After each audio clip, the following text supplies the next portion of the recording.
quiero que conversemos ahora con alguien que sabe lo que es la realidad del Congo, lo que es la realidad también de hacer misión, de hacer un trabajo pastoral allí, que es Patricio Villarroel, que es misionero, que es un argentino que está allí en Congo, que ayuda a miles de niños a estudiar, a acceder a sus necesidades básicas, en el marco también de un trabajo que hace en el orfanato Happy Children, del que es fundador, del que fue fundador.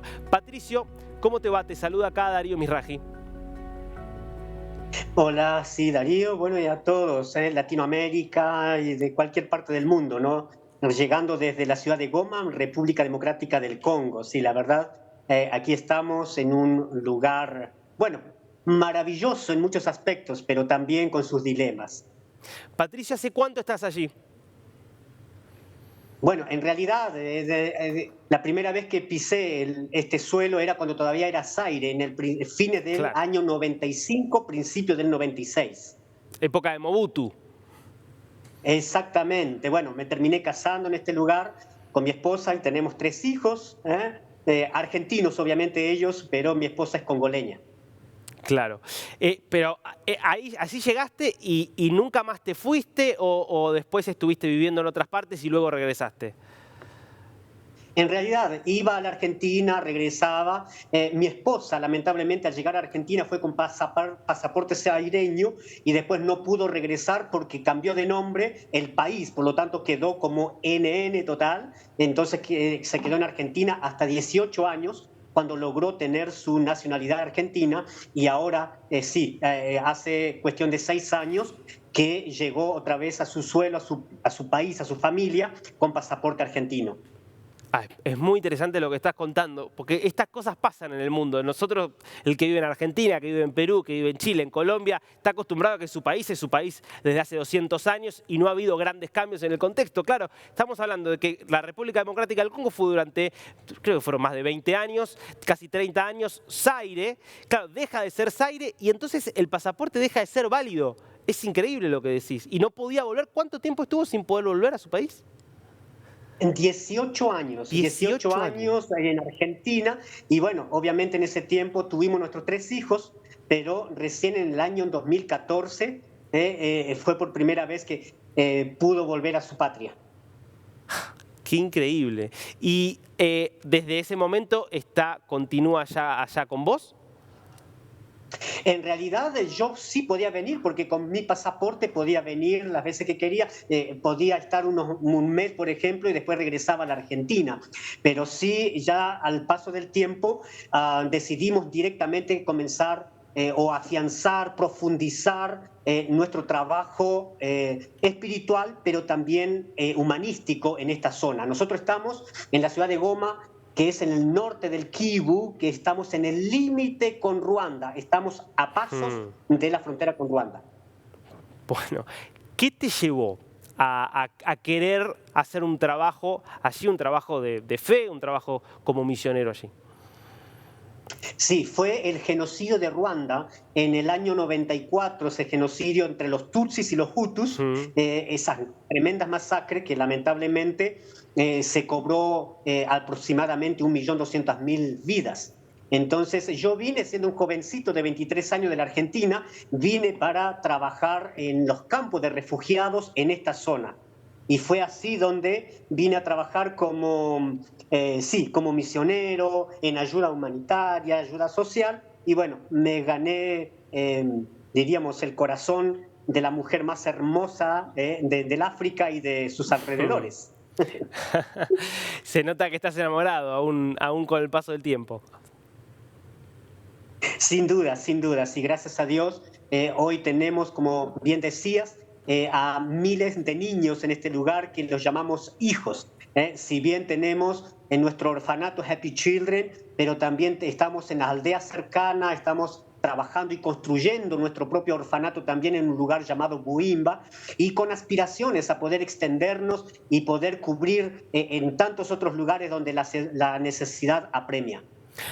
Contanos un poco, a ver, lo que te acordás de esos primeros momentos. Vos estabas llegando a un país que estaba recibiendo a las víctimas del peor genocidio que se perpetró en el continente africano, uno de los peores de post-holocausto. Estabas también en un país que atravesó su propia guerra civil, que también dejó millones de muertos. ¿Qué es lo que recordás de esos momentos? Una de las experiencias creo que más cruda, más que hasta el día de hoy puedo decir, es el olor a muerte, que es que incluso lo he dicho muchas veces, el olor a muerte que te impregna en las narices. En un momento iba en la camioneta yendo a un campo de refugiados, como todas las mañanas lo hacía.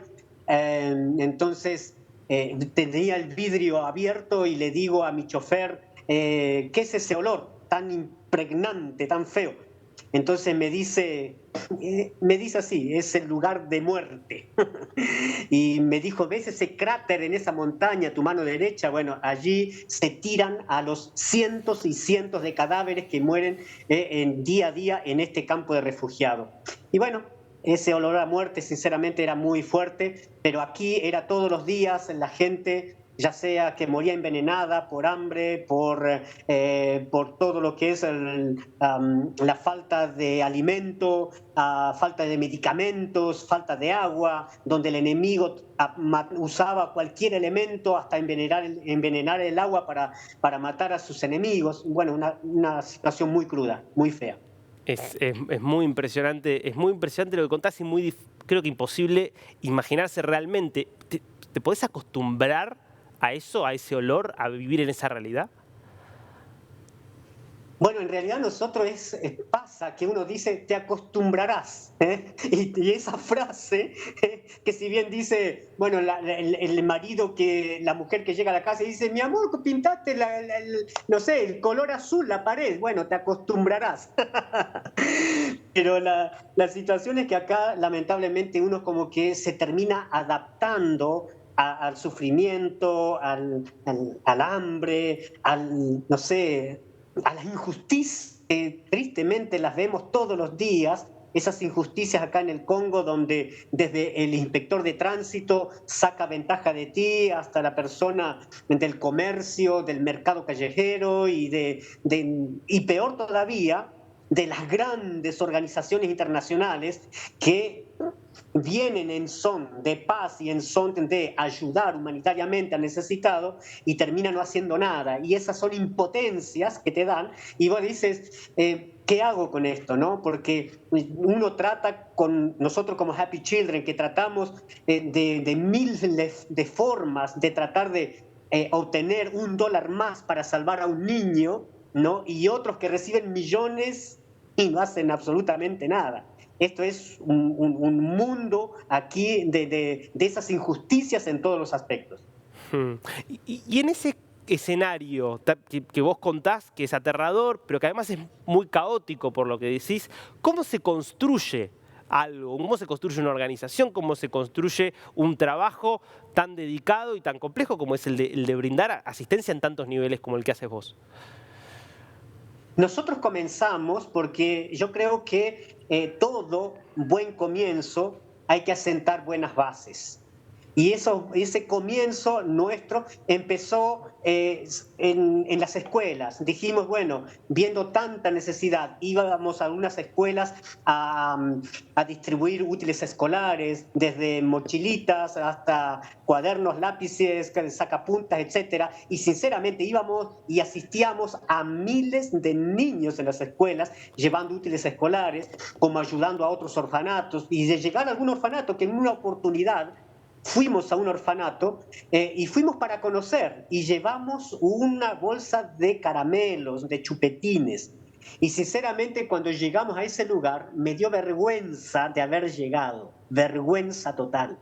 Porque cuando me empiezan a mostrar el lugar donde dormían los niños, había como 70 niños en ese orfanato, entonces me dio tanta vergüenza porque la señora que estaba encargada de cocinar me mostró una cacerola donde tenía algunos porotos o frijoles, según el lugar donde conozcan aquel alimento, y estaba vacía, eran unos pocos porotos para 70 niños en una cacerola, y sinceramente tuve tanta vergüenza que dije, mañana le digo a mi esposa, en aquella vez estábamos con nuestros 3 hijos aquí, y le digo, tenemos que traer alimentos. Así que al otro día trajimos como 500 kilos de alimentos para ese orfanato, hasta que llegó el momento de ayuda de un lado y otro, dijimos, no, tenemos que construir nuestro propio lugar. Y allí nació Happy Children, con 32 niños en su momento, y bueno, fuimos creciendo, creciendo, creciendo, y gracias a Dios, hoy podemos asistir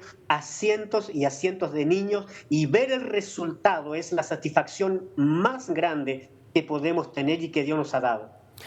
¿Y quiénes son tus interlocutores? Porque digo, es muy habitual, uno puede decir Argentina, donde también hay muchas carencias sociales, no a ese nivel, pero digo, hay muchas organizaciones que a veces trabajan con empresas, que trabajan con el Estado, que a veces coordinan, por supuesto que trabajan con iglesias. Ahora, en el contexto de la República Democrática del Congo, del lugar donde vos estás, ¿con quiénes tenés que negociar o hablar para poder hacer tu trabajo? Digo, ¿es el Estado? ¿Hay actores irregulares, grupos que también quieren de alguna manera a los que quizás, con los que quizás también tenés que dialogar?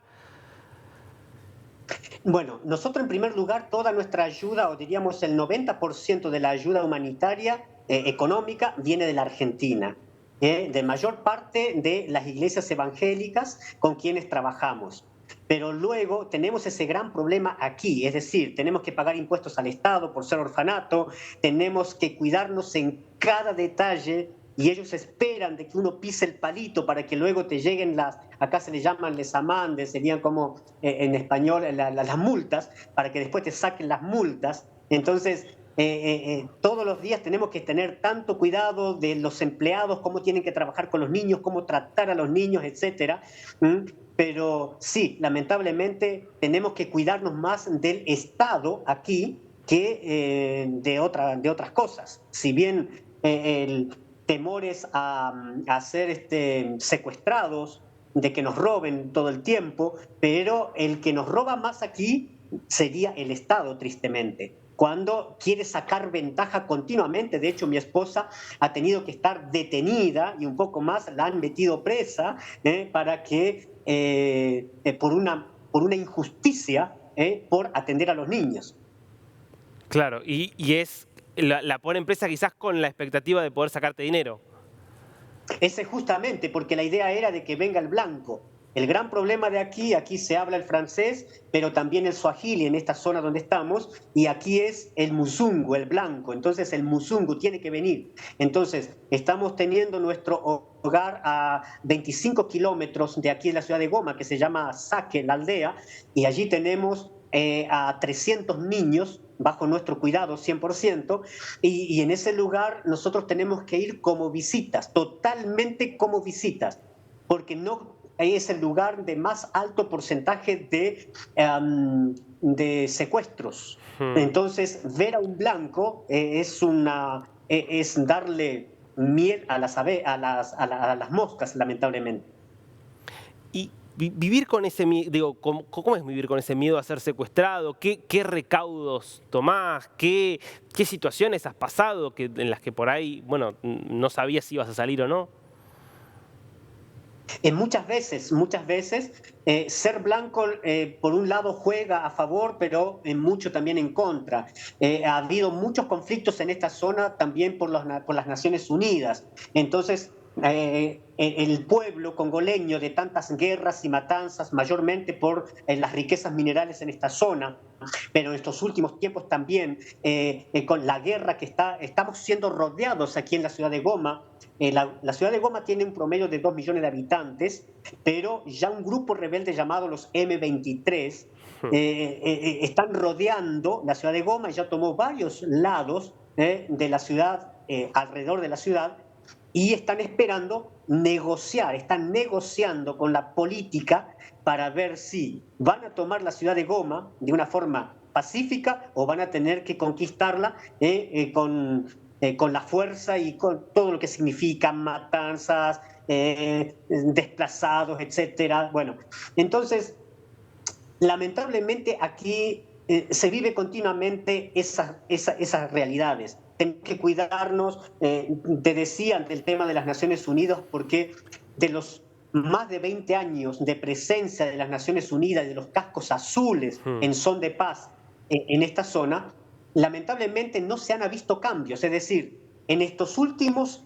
20 años hay una estadística de aproximadamente 5 millones de muertes por causa de las guerrillas. Claro. Entonces, lamentablemente, eso no ha cambiado por más que las Naciones Unidas esté aquí en suelo congoleño. Y lamentablemente, el pueblo se ha levantado en contra. Y de hecho, hace varios meses que las Naciones Unidas, los cascos azules, los militares, no pueden salir ni siquiera a las calles. Están en sus bases, pero no pueden salir. ¿Por qué? Porque el pueblo se ha levantado en contra de ellos. Entonces eso también ha perjudicado a nosotros. El hecho de que yo soy blanco y algunos inmediatamente te confunden y dicen, ahí va uno, ahí va el de las Naciones Unidas. Acá se le llama Monique, le dicen la Monique, Monique. Entonces, muchas veces hemos tenido que estar cerrados semanas completas, 10 días o hasta 2 semanas cerrados de no salir a las calles. Y ahora, primero, ¿por qué es ese nivel de rechazo hacia los cascos azules y hacia su presencia? Porque entiendo que una cosa es que no hagan nada, que no pongan límite a los conflictos, pero otra cosa es que ya sean tan odiados, ¿no?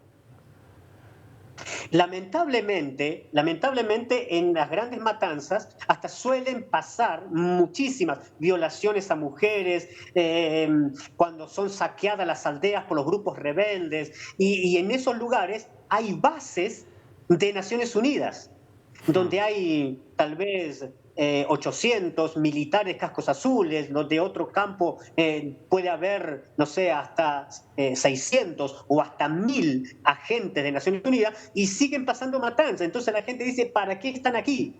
Si en realidad tendrían que estar por la paz, ¿por qué no hacen nada? Entonces, hasta que llaman a Estados Unidos, por ejemplo, o a las oficinas centrales, podemos atacar, podemos salir, las diferencias de horario de 7, 8 horas de diferencia, hasta que se levanta el que está del otro lado del continente para responder una llamada, imagínense. Entonces, todas esas cosas, la gente dice, basta, estamos cansados de tanta muerte, de tanto sufrimiento, cuando se gastan billones de dólares para mantener las bases de Naciones Unidas, de los cascos azules o de todos los que son los empleados.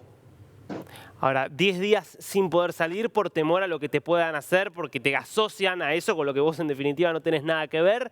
¿Y qué es lo que te anima después a volver a salir? ¿Qué es lo que tiene que pasar para que vos digas, bueno, ahora es seguro volver a la calle? Sí, uno ya se da cuenta cuando se calma la situación.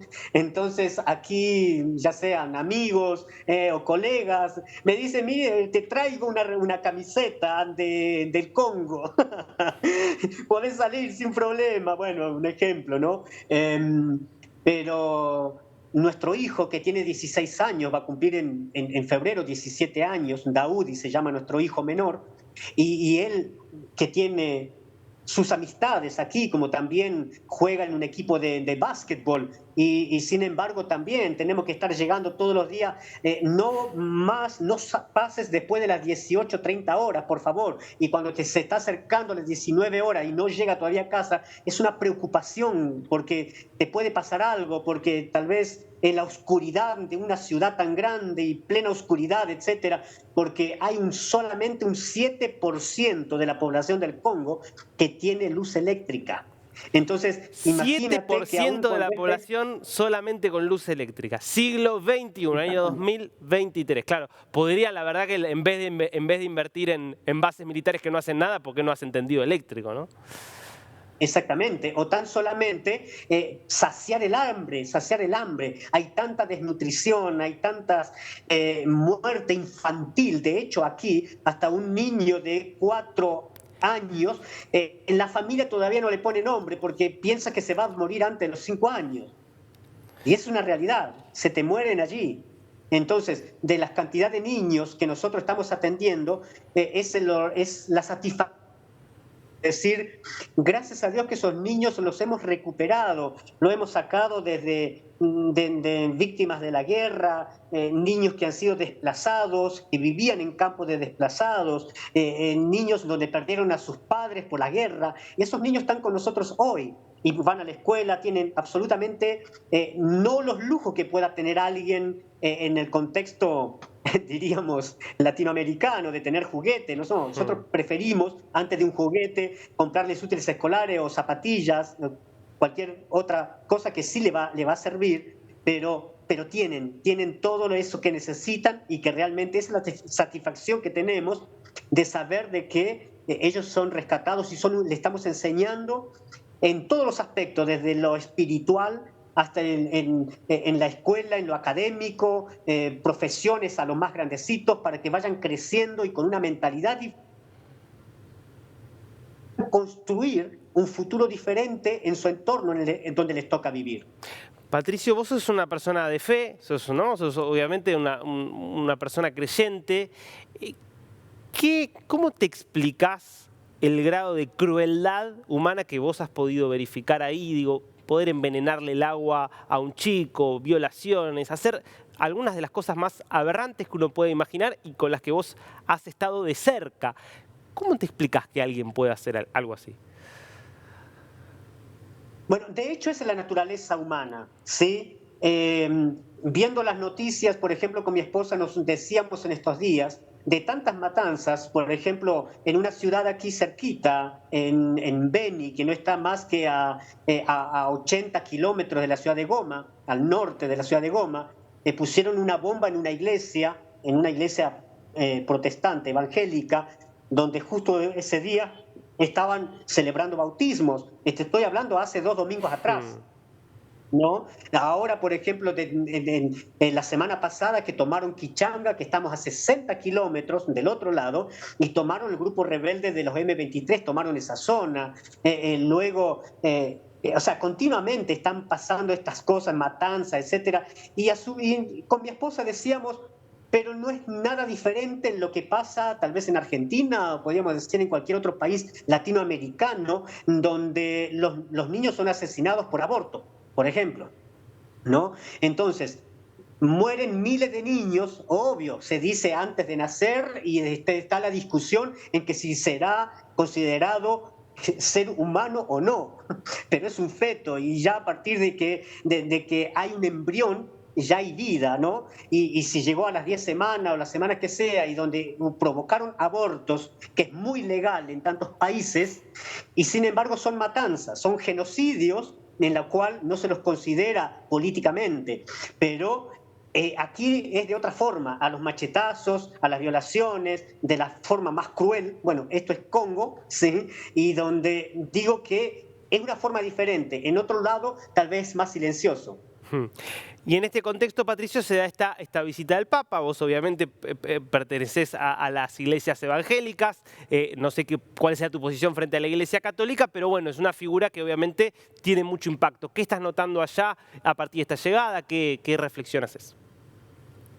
Sí, nosotros estamos a 2.000 kilómetros de distancia de la capital, en Kinshasa, pero sí, obviamente, como dices, cuando hay una persona reconocida mundialmente y de la influencia que pueda tener, lo único que esperamos, y la gente, al menos a modo general, en el vocabulario de la gente, cuando uno lo escucha en el colectivo, cuando uno lo escucha en el mercado, hoy mismo, nomás media hora antes de estar con ustedes, veníamos del mercado con mi esposa y la gente comentando, y necesitamos comer, queremos comer. Entonces, esa es una triste realidad. En Kinshasa, en aquella zona, no hay los conflictos que se ven en toda esta parte, lo que es considerada como el este del Congo.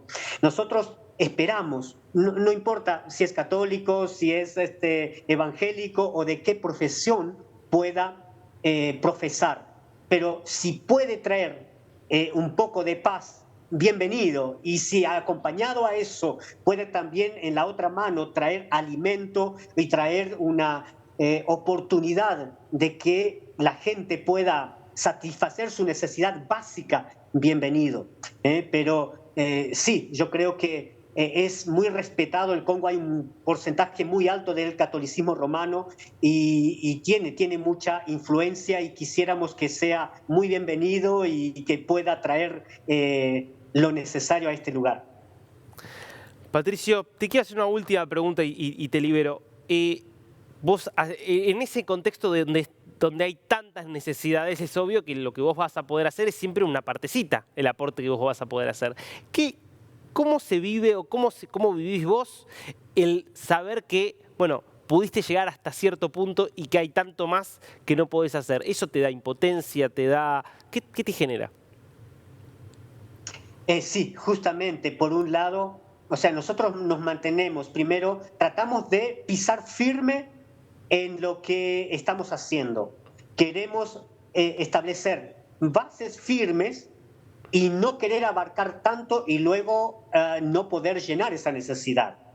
Entonces, entristece mucho y nos duele muchísimo cuando nos llegan conocidos o colegas y nos dicen, mirá, en Masisi pero hay tantos niños, vayan a visitar aquel lugar. Obviamente nosotros no podemos, yo no puedo ir, porque soy blanco y soy inmediatamente, sería el objetivo de secuestros. Entonces, pero sí desde la distancia, nosotros queremos abarcar mucho más y llegar a poder salvar a mucho más niños, a poder tener en el lugar que estamos construyendo, en Buimba, que se llama, vamos a tener el orfanato, pero vamos a tener también escuela primaria en principio, vamos a tener dispensario, y eso lo queremos ya tener terminado para ahora septiembre de este año.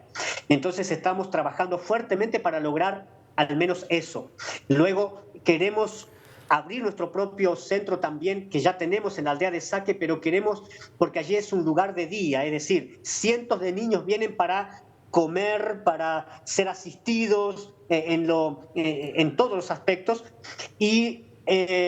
pero luego ellos vuelven a sus hogares, vuelven a la miseria, donde las madres están totalmente angustiadas, esas madres que sufren porque tienen 4 o 6 hijos y no tienen absolutamente nada que darles de comer, vuelven a la mugre, etc. Entonces, incluso mi esposa está trabajando con esas mujeres para darles darles charlas, darles contención, brindarles ánimo y decirles que se puede y que juntos podemos lograr mucho más, etc.